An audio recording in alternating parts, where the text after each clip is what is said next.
5 de marzo de 1916 se hundía el Príncipe de Asturias en las costas de Brasil.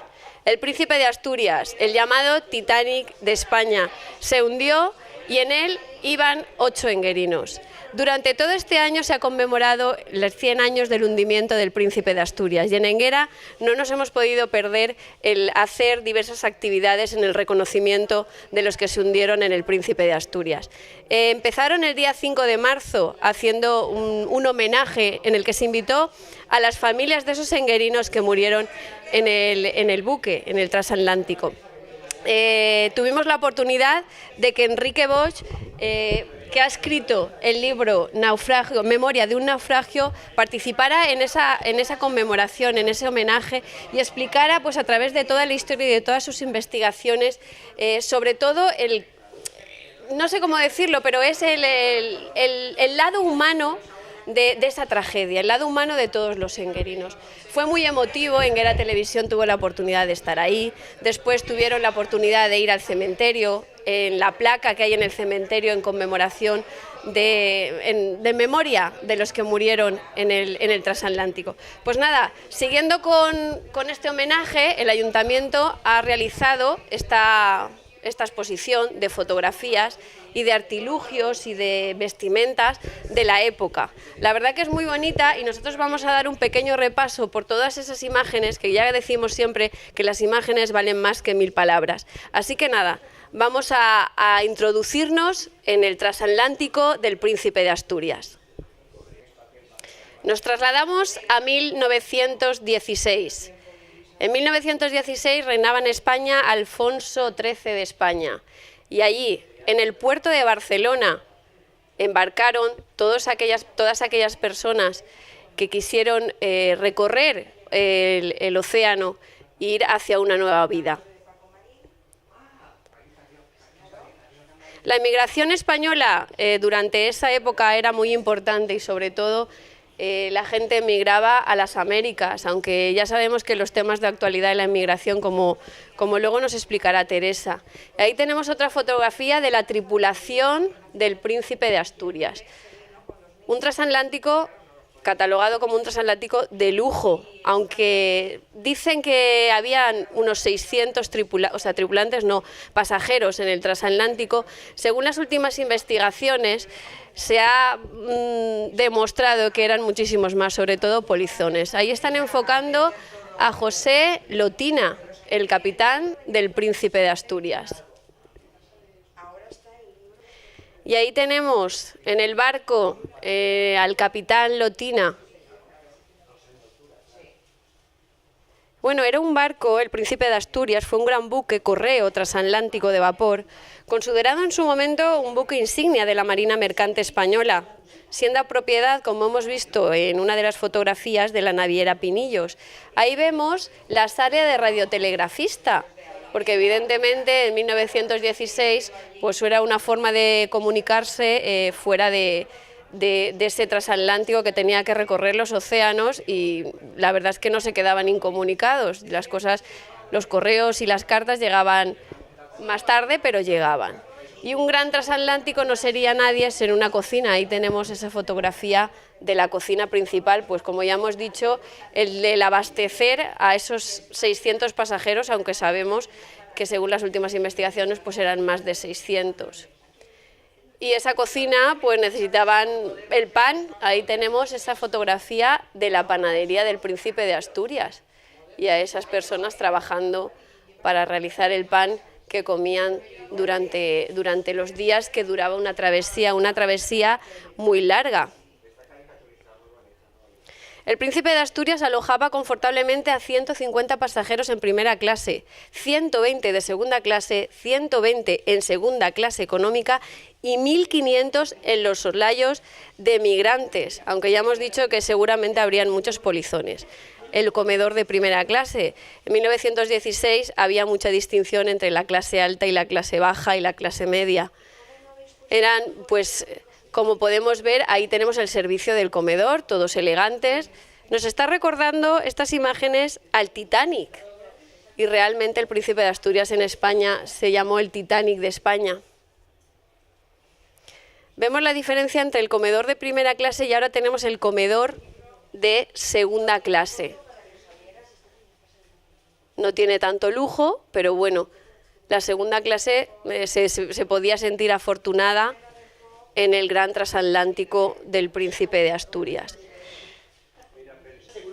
En esta exposición, conmemorando el hundimiento del Príncipe de Asturias, se ha intentado recoger material, objetos de la época. El Ayuntamiento pues, ha intentado recrear el espacio del Príncipe de Asturias. Ahí tenemos una capa de la época, un acordeón, la vajilla.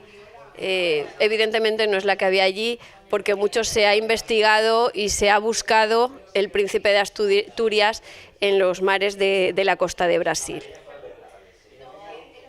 Seguimos con más fotografías en la cubierta, el paseo de ese gran transatlántico, en el que pues todos los pasajeros, sobre todo los de clase alta, pues podían pasear. Y cómo no, pues no podía faltar la orquesta, esa orquesta que muchos hemos podido ver en el Titanic, que acompañaba a todos los de la clase alta.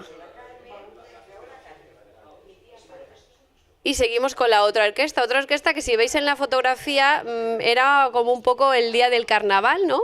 Y no llevaban máscaras, iban todos completamente pintados. ¿Y qué hay? ¿Qué puede faltar si ya tenemos la orquesta? Pues los bailes en cubierta, aunque esta fotografía es del baile, no es de la clase alta, porque no tenemos fotografía, sería de la clase media o de la clase baja, pues que también bailaban en ese transatlántico Príncipe de Asturias. Y aquí tenemos una tuba que nos ha dejado la Unión Musical Santa Cecilia de la época, una verdadera reliquia, pues como hemos dicho, un poco para recrear la época en la que se hundió el transatlántico. Y ahí tenemos pues el salón de primera clase, porque las habitaciones pues tenían ahí, como vemos, ese dormitorio, que ahora vamos a ver la diferencia entre la primera clase y la de segunda clase. Pero vemos que esa primera clase pues es de lujo. Ya hemos dicho que este transatlántico era un transatlántico de lujo. Seguimos con esa recreación pues de mantas, camisones, mesitas de noche que recrean la época del 1916. Como os decíamos, hemos visto los comedores y los dormitorios de la primera clase, de clase de lujo, y ahora vemos lo modesto que son los comedores de segunda económica y los dormitorios en los que únicamente pues tenían el catre, en el que antes hemos visto 2 camas, aquí no, aquí ya iban más camas y los aseos, simplemente el lavabo. Y aquí tenemos al matrimonio Carrió Sánchez. El matrimonio Carrió Sánchez, que nos une mucho a ellos porque son enguerinos, y Teresa nos va a explicar un poquito de su historia, de la historia de sus raíces. Y aquí esta foto, en la que nos vamos a detener un poquito, porque esta foto es el duelo en Enguera. Esta foto está, creemos que está en la Plaza Ibáñez Marín, y es el momento en el que se comunica que el transatlántico Príncipe de Asturias se ha hundido y en él habían 8 enguerinos. Y ese es el pañuelo del duelo, el pañuelo que llevaban las mujeres. Es una foto muy bonita de Enguera y de ese momento en el que el pueblo se unió al dolor de esas familias. Como os hemos dicho, se hundió cerca de las costas brasileñas tras chocar contra un bajío, transportando 600 personas a bordo. Se perdieron 457 vidas, salvándose únicamente 143. Y esta foto es la que hemos visto, es la de los buzos que bajaron a ver si podían encontrar supervivientes y ayudarles a lo que había sido el desastre del Príncipe de Asturias, que fue la mayor tragedia de la Marina Mercante española hasta la fecha de su hundimiento. Y aquí vemos una foto de los supervivientes, de esos 143 pasajeros que supervivieron a esta tragedia. Y protagonistas de este naufragio fueron los 8 enguerinos que iban en ese barco, con el Príncipe de Asturias. Y aquí tenemos a Teresa. Teresa, tu familia Efectivamente, mi bisabuela naufragó con su hijo de 20 meses en ese barco cuando iba otra vez de vuelta a Argentina para recoger todos sus bienes porque su marido había muerto allí. ¡Qué tragedia! Una tragedia es una se sumó tragedia a otra terrible, tragedia. terrible. Teresa, y aquí tenemos esa foto, ¿no? Sí, aquí está ella, Carmen Sánchez Aparicio, que tenía 36 años, madre de 4 hijos, más el que naufragó con ella, y su marido, Carrió, que él se había quedado allí al cuidado de las tierras que tenían, porque vivían acomodadamente, mientras ella se vino aquí para dar a luz a ese último hijo. Lo único que el destino quiso, pues que ya no pudieran volverse a ver más, y quedaron aquí todos sus hijos huérfanos, porque ella ya nunca más se supo. ¿Qué historia, Teresa? Nosotros sabemos que tú has investigado un poquito pues, sí, en esas raíces. Yo desde hace muchos años, porque desde que descubrí esta fotografía en casa de mi abuela Carmen, su hija, esas cosas de familia que no te la quieren dar, entonces la robé prácticamente sin que se diera cuenta mi abuela, y desde entonces siempre la tuve en casa. Y me fascinó la idea de lo que había ocurrido, y mi abuela, como ella me contaba cosas, entre lo que ella me contó y luego mediante un libro de un señor portugués que estudió, brasileño, que estudió mucho el tema, porque el naufragio fue en aguas brasileñas, en Punta do Boi. Entonces recopilé lo que pude, y fue cuando sí que se publicó en el libro de Enguera, en el año 2007 fue. Y luego, bueno, pues cosas que me has tenido contando, y sobre todo luego también con lo que investigó Enrique Boix, que también fue muy interesante, porque claro, yo hice lo que pude, pero claro, Enrique es un periodista que entonces él recopiló las cosas con más técnica y mejor hechas, claro. Una historia que no tenemos que olvidar, Teresa, porque fueron 8 enguerinos. No, porque aparte de que no hay que olvidar que no solo ahora se está con inmigración, entonces también había inmigración, lo único que desgraciadamente lo veían de otra manera. Ahora es como si fuese una lacra, y esto aquí ha sido siempre el pan nuestro de cada día, o sea, porque todo el mundo se tiene que ir a buscarse la vida, y entonces muchos españoles se iban, y sobre todo con Buenos Aires, que era una relación, se ve que estupenda. Estupenda. Bueno, pues gracias, Teresa, por participar con nosotros y contarnos ese pequeño trozo de tu historia, de tu familia. Es un placer, muchas gracias. Gracias, Teresa. Gracias. Y seguimos pues con esta exposición, conmemoración de los 100 años del naufragio del Príncipe de Asturias, con esos objetos que nos trasladan a la época en la que se hundió. Pues podemos ver esos guantes que utilizaban las señoras, los abanicos, las pitilleras, las gafas, un acumulador de calor, las prendas que utilizaban.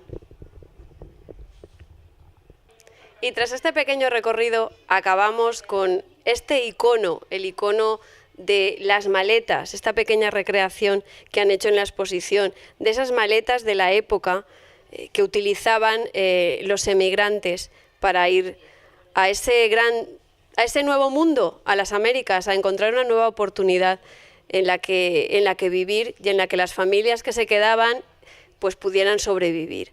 Bueno, este ha sido un pequeño recorrido que hemos querido hacer para conmemorar el centenario del hundimiento del Príncipe de Asturias. Y no queremos irnos sin decirles que la exposición va a estar abierta durante todas las Navidades, que podrán visitarla, menos los lunes. Todos los días tendrán un horario de mañana y por la tarde para visitar esta magnífica exposición que se ha preparado con muchísimo cariño, pues para que todos los enguerinos puedan rememorar y no olvidar de un poquito de esa historia de esos 8 enguerinos que naufragaron. Y también recordarles que tienen el libro de memoria de un náufrago de Enrique Boix, que lo podrán comprar en las librerías de Enguera y ilustrarse con esta persona que ha investigado sobre este naufragio, el Titanic en España. Pues nada, nosotros nos despedimos y esperamos verlos en el museo para poder ver y disfrutar de esta exposición. Gracias.